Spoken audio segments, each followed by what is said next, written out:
Hello, my name is Jessica, and this is a creek near my home, a creek in which I used to play and swim when I was a little girl. I show you this creek because I have no doubt that my memories of water flow into your memories of water and the memories of all who lived here before us. It is no exaggeration to say that human civilization and agriculture has always been intimately bound to the flowing of fresh water. And the state of Iowa recognizes this. The water in our rivers, streams, lakes, and aquifers, Iowa law says, is, quote, public water and public wealth of the people of the state. Water is for all of us. It is our commonwealth because water is life. That is why there are profound new concerns that have come to light about the proposed carbon pipelines in Iowa. As it turns out, Summit Carbon Solutions and Navigator and Wolf, we must assume, not only want to take our land, they want our water, the public wealth of the people of the state. According to this peer-reviewed scientific article in the journal Renewable and Sustainable Energy Reviews from March of 2021, large-scale deployment of carbon capture and storage could double the water footprint of humanity. And with relevance to the carbon pipelines proposed specifically for Iowa, the authors tell us bioenergy with CCS, and that's what's being proposed in Iowa. CCS stands for carbon capture and sequestration. Bioenergy refers to ethanol. Bioenergy with CCS is the technology that has the highest water footprint per ton CO2 captured. They continue. There are already reasons of profound concern about whether the future food, energy, and fiber needs can be met using the limited freshwater resources of the planet. The projected water requirements from CCS are of paramount concern and should be accounted for in the development of future climate policies. Why does the capture of carbon dioxide as a process consume so much water? A lot of it has to do with the fact that whenever a gas like carbon dioxide is put under increased pressure, the temperature goes up. And the carbon dioxide captured at ethanol plants will be put under tremendous pressure, between 1300 to 2100 psi. So at certain stages of the capture process, this necessitates the use of cooling towers. But also, part of the water use has to do with the simple fact that it requires a lot of energy to make these capture processes happen. And water and energy use, as it turns out, are intimately linked. Well, like all of the technical details about carbon dioxide transport that affected landowners like myself have had to learn, the implications for water consumption are now beginning to be understood. Two applications for water use permits for carbon capture have recently been filed with the Iowa Department of Natural Resources. Lawler SES Capture LLC and Goldfield SES Capture LLC. Lawler was already approved back in May. Despite their apparently different names, they are related. Both entities list the same contact person for the permit holder, Brad Mader, Senior Project Manager at Summit Carbon Solutions. That's where SCS comes from. Indeed, it was Jess Vilsack, General Counsel for Summit Carbon Solutions, who signed not only for both of these LLCs, but also for 11 other business entities using the same naming protocol. A recent article in Bleeding Heartland tracks all 13 of these SCS Capture LLC entities. These 13 correspond to the ethanol facilities in Iowa where Summit Carbon plans to capture carbon dioxide. You can see the locations of all 13 of them clearly on Summit's own map, which is presented here. The names are listed in yellow. While the different names make it appear like these are just a lot of little independent projects, in reality, they form a continuous series along the pipeline route, and they all serve one master, Summit Carbon Solutions. In fact, Summit itself illustrates this very clearly with a diagram that they provided to the DNR. The facilities requesting water use fall under SCS Carbon Removal LLC, and it's located in the bottom left portion of the screen, as the 34T/E subsidiaries. Now, James Powell is the Chief Operating Officer of both SCS Carbon Removal LLC and Summit Carbon Solutions, LLC. The 34 TE subsidiaries refers to the total number of carbon capture facilities across the greater Midwest under Summit Carbon Solutions' current structure, not just Iowa. Of course, that's only if they receive the permits that they've requested. But Summit provides a list of these 34 subsidiaries, and you can see that all of Iowa's are under there. It is important to be aware of all 34 because this affects the total amount of water usage by Summit across their pipeline network. By applying for water use permits singly, one facility at a time, the total amount of water that Summit will be consuming for their carbon pipeline network is never addressed. But water use matters, and not just in drips and drops, but across Summit's whole project. Now, the DNR abides by a specific set of rules in a different context, air pollution controls, that determine whether a facility is a single source or part of a larger plant. I believe that these rules give us fruitful ways of thinking about the structure and scope of Summit's project in the context of water as well, because they show us that we ought to be thinking about all of the carbon capture facilities along the route as a single source. After all, they employ common control. They're all under SCS Carbon Removal, LLC. They share the same SIC code, and they're all contiguous in a certain sense, in the sense of being next to or near in time or sequence. These facilities all constitute an unbroken sequence along the continuous pipeline route. That's why one could argue that the SCS capture facilities constitute a single source and should be evaluated accordingly. I make this point because if in Iowa, all of the carbon capture facilities have their applications approved, one entity, SCS Carbon Removal LLC, will possess the private privilege of withdrawing water from potentially all 7 different major aquifer groups providing groundwater across our state. One company. The impact of their project will be felt by hundreds of thousands of Iowans, and it's important that the state of Iowa be aware of the total proposed water consumption. As we've seen, scientists are warning us that carbon capture stands to double the water footprint of humanity. In this respect, the DNR needs to understand what is at stake. And so this is the first point that I will be trying to make to the DNR. The DNR must consider these water usage applications together in terms of their significance. And the second point that I'd like to make is that because carbon capture is a new technology for Iowa, the DNR also must take responsibility for developing a scientific understanding of the impact of carbon capture on water use. Without such research, they have no scientific basis for determining whether or not Summit's requested water consumption is reasonable. And there is so much to be investigated. In email correspondence obtained through an open records request, on August 22nd, 2023, Chad Fields, Geologist 3 of the DNR's Water Supply Engineering section, wrote to Mr. Michael Anderson, Senior Environmental Engineer in the Water Supply Engineering section of the DNR. I guess there's a lot I don't know about this technology. The need for 21 million gallons of water per year to pipe the CO2 is also something I'm not quite grokking. His admission is honest and understandable. This is a technology that is absolutely new for the state of Iowa. But that's the very reason it's incumbent upon the DNR to request engineering studies on water use from Summit and match them up against peer-reviewed non-industry research. Remember, according to Iowa code, water is a public wealth. Would you give a loan to someone if you couldn't verify how much money was really needed or what it was for? According to the Iowa code, water resources of the state must be used reasonably. To me, that means a use backed by science, by reason. So let's take a look at a little bit of the science of water in Iowa. We are all very well aware of the drought conditions that Iowa and her neighbor states have been suffering through recently. This map from the U.S. Drought Monitor shows the conditions in our state. 2.9 million residents of our state are currently living in the areas of drought. As I mentioned before, by virtue of their geographical span along the pipeline, Summit's network of carbon capture facilities potentially tap into all 7 of the major aquifer groups in Iowa. And it's not just Summit's project that is of concern.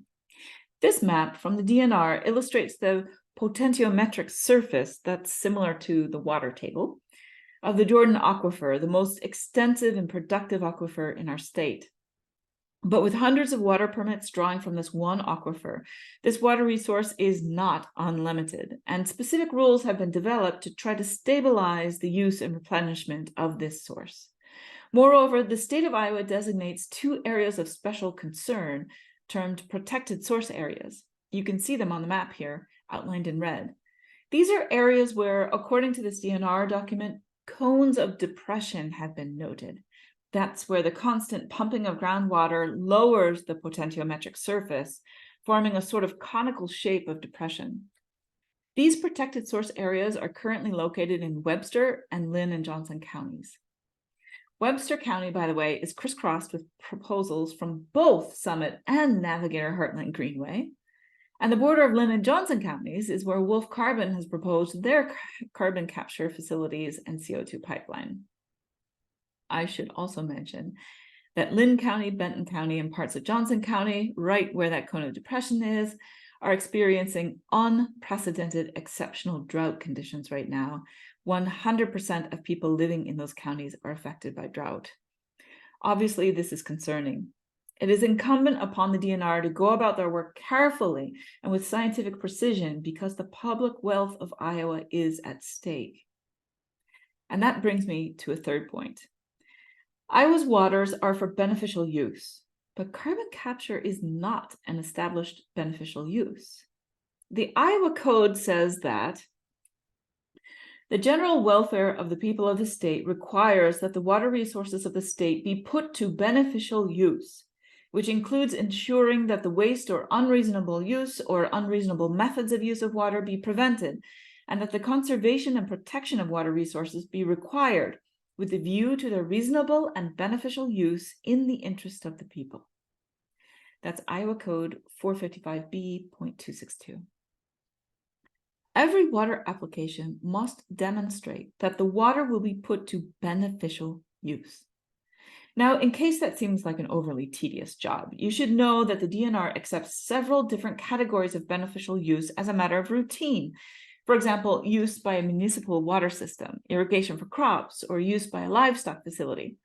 These standard uses have to do with life, by the way, with living beings, people, plants, and animals, and their food and energy supplies. What is carbon capture and sequestration for? In Iowa, there's nothing routine about water withdrawal for carbon capture and sequestration. It's never happened before. It's unprecedented. There is no category for this kind of so-called beneficial use, but it seems that Summit feels entitled to millions of gallons of water per year for this purpose without explanation. It's interesting that back in 2020, when once there was a request for water under a new category of so-called beneficial use, this request was denied by the DNR. It was for a project by a company called Pattison Sand, a company that mined silica sand for oil and gas fracking, that decided it wanted to tap into the Jordan Aquifer and ship water to drought-stricken areas in the West for a handsome profit, of course. In this case, the DNR wrote that the state determined that the project would have a negative impact on the long-term availability of Iowa's water resources. And they wrote that this scheme does not meet the legal standard that Iowa's public water be put to beneficial use in the interest of the people.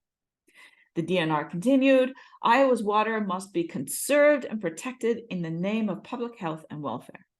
Hooray for the DNR, protecting Iowa's water wealth. They did not use a rubber stamp for Pattison Sand, and so they should not use a rubber stamp for Summit either, because carbon capture is a new so-called beneficial use. A rubber stamp is simply not the proper tool for evaluating unprecedented water use. Unfortunately, that seems to be just the tool that they pulled out of the desk drawer when Summit's first application arrived. Here is the application to the DNR for a water permit from Lawler for use at a carbon capture facility, the first of its kind in the state. And here is the second page. That's it. In total, it's a 2-page, fill-in-the-blank application. No explanation of the role of water in the carbon capture process, no scientific justification for their water quantity requests, no argument for the public benefit at all. Just a map attached as required where they want to put the well. And how did the DNR rule on this entirely novel so-called beneficial use? In the summary report that they issued, they wrote simply one sentence addressing this. Quote, the ability and intent of the applicant to devote a reasonable amount of water to a beneficial use seem evident, end quote. Seem evident? What evidence was analyzed as the basis for this conclusion? It's important to ask this question because staff at the DNR seemed not to have understood the significance of the Lawler application at the time. It was not until an external email arrived months later that DNR staff realized that they did not have a full grasp of the carbon capture situation. This external email highlighted a news article about citizen concerns pertaining to proposed carbon capture and water use by Summit in South Dakota. And it set off a flurry of internal emails at the DNR. The string of emails obtained through records requests shows Mr. Chad Fields, Geologist 3 of the DNR's Water Supply Engineering section, responding to an internal discussion initiated by Lori McDaniel, Bureau Chief of the DNR's Water Quality Bureau, on August 22nd, 2023.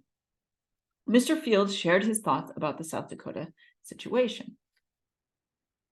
Thanks, Lori. From the article, it looks as though these withdrawals are for heat exchange, cooling of pipes carrying pressurized carbon dioxide, though I guess the use of the water withdrawal isn't really specified, which is not ideal for permitting. Here he's evaluating the South Dakota news article, but it's important to note that Mr. Fields had not yet realized that such a permit, also without specifying the use of the water withdrawal, had already been approved in Iowa. He continued, ideally, an agency would use a predictive numerical model to directly show the estimated impacts from the pumping wells on the area's water levels. Mr. Fields is speaking here in the context of South Dakota residents' concerns about an alleged cone of depression that South Dakota regulators failed to model. But again, Mr. Fields did not yet realize that cones of depression and protected source areas were also relevant to the CCS discussion in Iowa. Mr. Fields then concluded, and this is a quite significant point, that as far as I know, we haven't seen any similar permits being requested in Iowa. This would likely be a new beneficial use like Pattison that we would need to consider. In other words, Mr. Fields recognized that if a facility were to apply for a water permit for carbon capture in Iowa, this would constitute, and I quote, a new beneficial use like Pattison that we would need to consider. Such an application could not be approved without a thorough review of an entirely new category of water usage. However, it was unknown to Mr. Fields at the time that the DNR had already summarily approved a CCS water permit application with just these words, a beneficial use seems evident. In fact, really just two words, seems evident. No evidence, no analysis, just two words. Not 20 minutes later, Mr. Michael Anderson, Senior Environmental Engineer in the Water Supply Engineering section of the DNR, answered, I don't have a lot to add to what Chad said. He put it all quite well. But we have one permit related to carbon capture. Notice that Mr. Anderson emphasized one, typing it in all capitals. This, I think, is the oops moment. Mr. Fields just said that such a permit application would require the evaluation of a new beneficial use, and Mr. Anderson had agreed with him. But no such evaluation of this new category took place. Mr. Anderson continued, we have issued a permit to Lawler SES Capture LLC by Lawler, New Hampton. They are affiliated with Homeland Energy Solutions, ethanol plant there. They are going to be withdrawing from the Devonian limestone with a pump at 100 gallons per minute and using 55.9 million gallons of water per year. The stated water usage is water used in carbon capture process and ancillary to ethanol production. And then Mr. Anderson added, perhaps out of embarrassment, I don't think that they have constructed the well yet. To me, that speaks volumes about Mr. Anderson's sense that there was something here that was not right. It implies that possibly it's not too late to revoke the permit. Look, I think we all have to sympathize with the DNR. They are chronically understaffed and just trying to do the best job they can. But sometimes something comes along that is so important that it calls for more than just a rubber stamp. The Lawler application was that important. Mr. Fields then replied at 2:11 that same day, "I didn't realize that we had a permit already. Things are moving fast." So if I'm understanding correctly, there's about 56 million gallons per year needed to capture the carbon at just one ethanol facility. After they use the water to capture the carbon, does the water then get discharged to a stream, or is it steam? And that's when Mr. Fields added, as we have already seen, "I guess there's a lot I don't know about this technology. The need for 21 million gallons of water per year to pipe the CO2 is also something I'm not quite grokking." His words, "I guess there's a lot I don't know about this technology," are revealing. And so is Mr. Anderson's reply. "Good questions. The one answer I know is a lot of it turns to steam." That's the one answer that he knows. What scientific basis, then, did the DNR have for concluding that the Lawler application was reasonable as required by Iowa law? Mr. Anderson finished. "However, none of the numbers have been field tested yet." So they didn't have any data at all. "My understanding is the well is planned to be drilled in fall. Since the Iowa Utility Board hearing only just started today, I imagine we see them surrender the permit if the pipeline is disapproved or otherwise altered, modified." Again, I can't help but understand his statement as an acknowledgement that something went really wrong here. He suggests that maybe some other government agency will step in and put a stop to it, in this case, perhaps the IUB. Incredibly, after this string of emails, the DNR went ahead the very next week and planned to approve another water permit for carbon capture without a new beneficial use category, without knowing much about the technology, without any of the numbers being field tested. Emails obtained through the open records request show just how quickly this application was moved through the system. According to correspondence with Mr. Michael Anderson, the Goldfield application came to his office on August 26th. By September 6th, Goldfield's water use permit summary report was already drafted, using exactly the same hollow and unsubstantiated language given in the Lawler permit. I mean, it's an exact copy and paste. "The ability and intent of the applicant to devote a reasonable amount of water to a beneficial use seem evident," end quote. Let's take a quick look at that evident beneficial use. Is carbon capture and sequestration of benefit to the people of Iowa? Now, I know that there are several different philosophical or political ways that one could look at this, but I'm just going to look at the data. There has been one project in the United States connected to ADM's facility in Decatur, Illinois, that implemented carbon capture for storage only. In other words, the carbon captured at the Decatur facility was not used as a tool for enhanced oil recovery, for pulling up more oil from depleted oil fields, which is a common oil industry practice that, as we know, only generates more carbon dioxide emissions than claiming to sequester.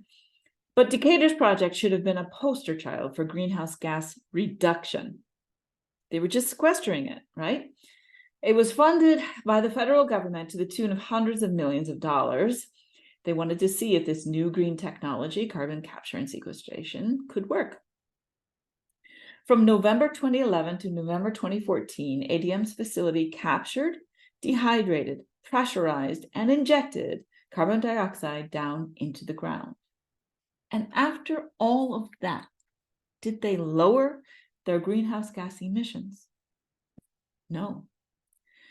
According to data tracked by the EPA, in 2010, the year before carbon capture and sequestration began, their annual total facility emissions in metric tons was 4,466,380. In 2011, the year they began sequestering, it went up to 4,710,940 tons. That's not what we're looking for, right? You don't want the emissions going up. In fact, every year from 2011 to 2014, the years of the sequestration project, carbon dioxide emissions actually increased rather than decreased, peaking in 2014. And then in 2015, when they stopped capturing and sequestering the CO2, their emissions actually decreased to 4,507,309. The net addition of carbon dioxide to the atmosphere is not beneficial. So what's going on here? Well, it has to do with the water energy nexus. We've already seen that carbon capture requires a lot of water, but it also requires a lot of energy. And when that energy comes from fossil fuel sources, as it did at this ADM site, the amount of anthropogenic carbon dioxide that the facility emits actually increases. Anthropogenic carbon dioxide, that's the CO2 that comes from extracting and burning fossil fuels. It's anthropogenic carbon dioxide that is leading to climate catastrophe. Contrast this with biogenic carbon dioxide. That's CO2 that comes from the decay or fermentation of plants. For example, a tree that soaked up a supply of carbon dioxide over the course of its lifetime will release a portion of that CO2 after it dies and goes about the process of decaying. The carbon dioxide it releases is called biogenic carbon dioxide. It's part of the natural carbon cycle. And what can be said of the tree can be said for a corn plant as well. Biogenic CO2 is considered carbon neutral because the living organism that releases biogenic CO2 upon its death had stored CO2 over the course of its life. It happens that the carbon dioxide that Summit and others propose to capture is only the biogenic carbon dioxide, the carbon dioxide from the corn fermentation. That's because the corn fermentation produces a very pure stream of CO2, not mixed with other gases, that is the easiest to capture, dehydrate, and pressurize for transport through a pipeline. But this biogenic CO2 is actually not even counted in the total calculation of a facility's greenhouse gas footprint. The U.S. Energy Information Administration has said that EIA's calculation of carbon intensities uses the convention that emissions from biomass combustion do not count as net energy-related CO2 emissions because biogenic fuels are produced as part of a natural cycle that absorbs carbon dioxide from the atmosphere during growth phase.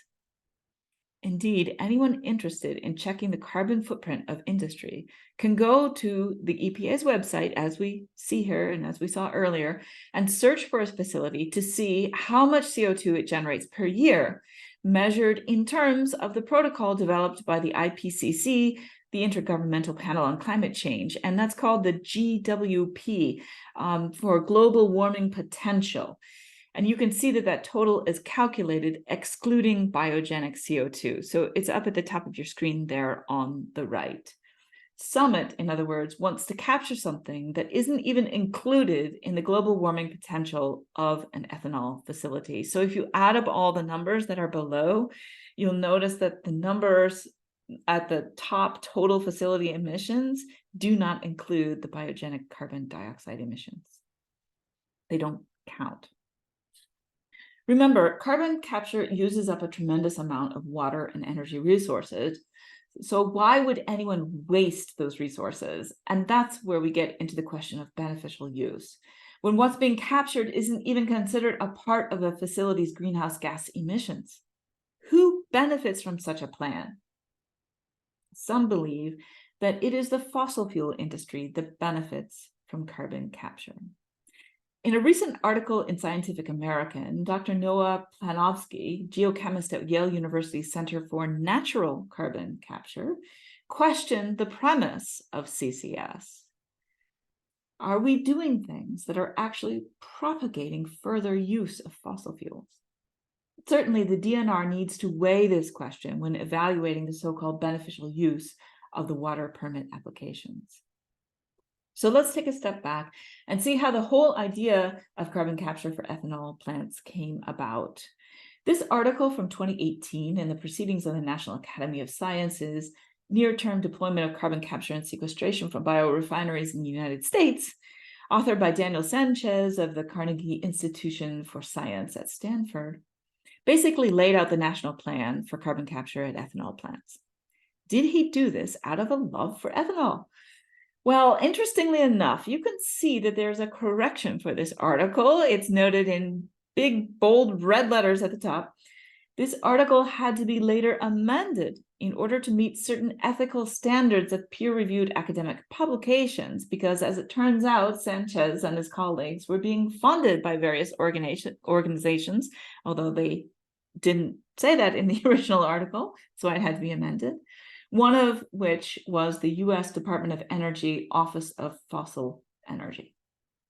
Well, I do believe that in this article, the author's fidelity to fossil fuel infrastructure shows. So this is from these are maps from the article. The article analyzes the effect of sequestration tax credits, and those are what we now know of as the 45Q credits that you hear so much about. Tax credits of $30, $60, $90, and $120 per ton CO2, illustrating the growth of a network of carbon pipelines stimulated by these tax credits. That's what you see drawn here on the map. Guess who's in the center of it? Iowa. The analyzed sequestration credits, the authors write, drive construction of large-scale CO2 infrastructure throughout the United States. What tax credits for projects like Summit, Navigator, and Wolf will do is underwrite the national build-out of pipeline infrastructure. Sequestration credits of $60 per ton of CO2 are sufficient to build large-scale CO2 transportation networks throughout the Midwest, as well as point-to-point CO2 transport in the East, the Southeast, the South, and the Northwest. Notice these are not geographical areas associated with ethanol production. The authors continue, this credit incentivizes 6,900 kilometers, that's about 4,300 miles, of CO2 pipeline, similar to the existing distance of CO2 pipelines in the United States. In other words, they're talking about almost doubling the amount of carbon pipelines now in existence in the United States. We observe larger pipeline networks with larger sequestration credits, they conclude. Is Sanchez alone in his vision for national CO2 pipeline infrastructure? In case you haven't seen them already, I'm going to show you some maps from Net Zero America, a report produced under the auspices of Princeton University, but funded by ExxonMobil and BP, funded, like Sanchez's article, by fossil fuel interests. This map shows the existing CO2 pipeline network in 2020, with 8,500 kilometers, about 5,282 miles, mainly in Texas, New Mexico, Wyoming, and North Dakota. Here is their proposal for a build-out of 19,000 kilometers of CO2 pipelines by 2030 and 106,000 kilometers of carbon pipelines by 2050. That's over 65,000 miles. And do all of these carbon pipelines secure a future for ethanol? I ask this because Summit and Navigator and Wolf say that their projects are beneficial, even essential for the future of ethanol. Well, these maps on page 188 of the same report show corn ethanol production going to zero by 2050. In other words, at the same time that the country becomes absolutely covered with carbon pipelines, corn ethanol is gone. It's no accident that any facility receiving tax credits through 45Q for capturing and sequestering CO2 is ineligible for the 45Z credits, the ones that support clean fuels. Now, it's interesting to look at maps of this proposed pipeline infrastructure because at the moment, there's an obvious problem with this plan. Summit's proposal for the carbon pipeline network in Iowa is currently a pipeline to nowhere. Here's Summit's proposed route, but South Dakota has denied Summit's permit application. North Dakota has denied it. Summit has no place to sequester the carbon dioxide. Iowa is still fighting through a highly controversial pipeline application, but in any case, without the Dakotas, there's nowhere for this pipeline network to go. Even if North Dakota changed its mind, the last time I checked, the only way to get there from Iowa without going through South Dakota is to cut through a substantial portion of Minnesota, which would force a redrawing of the entire northern half of Summit's route. In other words, they would have to start all over again with easements and permits, and that would take years. Yet here they are in Iowa applying for water. DNR should be asking themselves, why is it that a carbon pipeline company that currently doesn't have a route for their carbon dioxide would be asking for so much water? Well, there seems to be a lot that is unknown about these projects, but what we do know is that the Harold Hums of the world, a billionaire oil executive from Oklahoma and one of Summit's significant investors, the BPs, the Exxon Mobils, and the Office of Fossil Energy all want new pipeline infrastructure. They want our land and they want our water. And it is no matter to them what happens to the people of Iowa. Truly, it does not seem to matter to them because we are not mentioned at all in any of their publications. Neither Sanchez's academic article, nor the Net Zero America report, nor the many carbon capture reports posted on the US Department of Energy website mention anything about our concerns, about our constitutional property rights, about the safety of our communities, or about the public wealth of our waters. To them, perhaps Iowa and the greater Midwest seem to be nothing more than empty spaces on a map. Places where they can push aside, relocate, or remove people in order to extract our soil and water resources. But you and I know and love Iowa more than that. Maybe wealth for corporate executives and billionaire investors who don't live here is only a line on a quarterly report or a balance in a bank account. But water as a public wealth is something closer to what I would call a gift. The water, the soil, all that supports the abundance of life that we receive from this beautiful land, this is a gift. Because for my part, I know I didn't create these rich black soils, these generous waters, but here I was born into a land that must be stewarded, because with every gift comes a responsibility.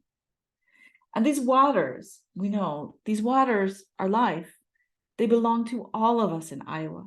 I would say that they belong to all life, the plants and the animals, as well as us, but we are the only ones who can speak. So please know that your voice matters, because when you speak up on behalf of stewarding the public wealth of the waters of Iowa, you're speaking for far more than just yourself. Here are the ways that your voice can be heard, and I've put links to all of these in the comments section below. So you can add your name to this petition that'll go to the DNR.